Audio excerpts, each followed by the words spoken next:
ನಮಸ್ತೆ ಎಲ್ರಿಗೂ, good evening. ನಾನು ಇವತ್ತು ಉತ್ತರ ಕರ್ನಾಟಕದ ಸ್ಪೆಷಲ್ ಸಿಹಿ ತಿಂಡಿ ಹೇಳ್ತಿದ್ದೀನಿ, ಕುಚ್ಚುಕಡುಬು ಅಂತ. ಮೊದಲು ಕೊಬ್ಬರಿನ ತುರಿದಿಟ್ಕೋಬೇಕು, ನಂತರ ಬೆಲ್ಲನ ಸಣ್ಣಾಗಿ ಜಜ್ಜಿ ಇದರೊಳಗೆ ಎರಡೂ ಮಿಕ್ಸ್ ಮಾಡಬೇಕು. ಅದನ್ನು ಮಿಕ್ಸಿಗೆ ಹಾಕಬೇಕು. ಅದಕ್ಕೆ ಸ್ವಲ್ಪ ಏಲಕ್ಕಿ ಮತ್ತು ಶುಂಠಿ ಪುಡಿನ ಹಾಕಿದರೆ ಚೆನ್ನಾಗಿರುತ್ತೆ, ತಿನ್ನೋದಕ್ಕೆ ಟೇಸ್ಟ್ ಬರುತ್ತೆ. ಅದನ್ನು ಹಾಕಿಬಿಟ್ಟು ಮಿಕ್ಸಿಗೆ ಸಣ್ಣಾಗಿ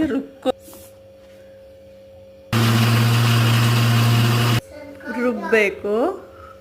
ಅದನ್ನು ಈ ಥರ ಸಣ್ಣಗೆ ರುಬ್ಕೋಬೇಕು. ನಂತರ ಒಂದು ತಟ್ಟೆಗೆ ಹಾಕ್ಕೋಬೇಕು. ಮೊದಲೇ ಒಂದು 5-10 ನಿಮಿಷ ಮೈದಾ ಹಿಟ್ಟನ್ನು ನೆನಿಟ್ಕೋಬೇಕು, ಚೆನ್ನಾಗಿ ಬರುತ್ತೆ ಕಡುಬು. ಚಿಕ್ಕದಾಗಿ ಈ ಥರ ಎಲೆ ಮಾಡ್ಕೋಬೇಕು.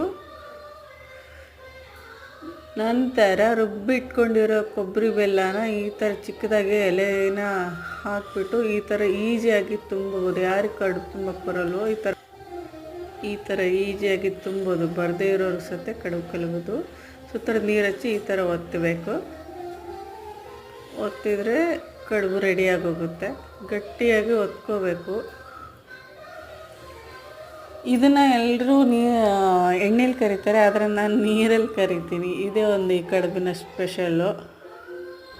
ನೀರು ಉಗಿ ಬರೋ ತನಕ ಚೆನ್ನಾಗಿ ಬರೋ ತನಕನೂ ಕಾಯಿಸ್ಬೇಕು.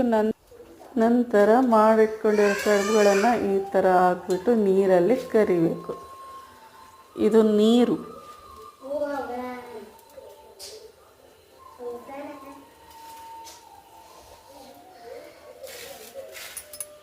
ಈ ಥರ ಚೆನ್ನಾಗಿ ಕುದಿಯಬೇಕು.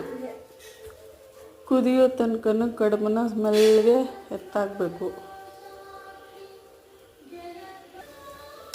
ಈ ಥರ ಕುದಿ ಬರಬೇಕು. ಕಡುಬುಗಳ ಈ ಥರ ಕುದಿ ಬರಬೇಕು. ಮೆಲ್ಲಗೆ ಆ ಕಡೆ ಈ ಕಡೆ ಎತ್ತಾಕೋಬೇಕು, ಇಲ್ಲ ಅಂದರೆ ಕಡುಬು ಒಡೆದೋಗ್ಬಿಡುತ್ತೆ. ಇದು ಎಣ್ಣೆಯಲ್ಲಿ ಕರಿದೇ ಇರೋದ್ರಿಂದ ಆರೋಗ್ಯಕ್ಕೂ ಕೂಡ ಒಳ್ಳೆಯದು. ಜೊತೆಗೆ ಬೆಲ್ಲದಲ್ಲಿ ಮಾಡದಿರೋದ್ರಿಂದ ಶುಗರ್ ಪೇಷಂಟ್ಗಳು ಆರಾಮಾಗಿ ತಿನ್ಬೋದು. ಬಿಸಿಯಾಗಿರೋದು ತಿಂದರೆ ತುಂಬಾ ಚೆನ್ನಾಗಿರುತ್ತೆ. ಅದು ತೆಗೆದ ನಂತರ ಸ್ವಲ್ಪ ತಣ್ಣೀರಲ್ಲಿ ಹಾಕಿ ಎತ್ತಿಡಬೇಕು, ಯಾಕಂದರೆ ಇಲ್ಲಾಂದರೆ ಅಂಟ್ಕೊಂಡ್ಬಿಡುತ್ತೆ. ಇದಕ್ಕೆ ತುಪ್ಪ ಹಾಕ್ಕೊಂಡು ತಿಂದರೆ ತುಂಬಾ ರುಚಿಯಾಗಿರುತ್ತೆ,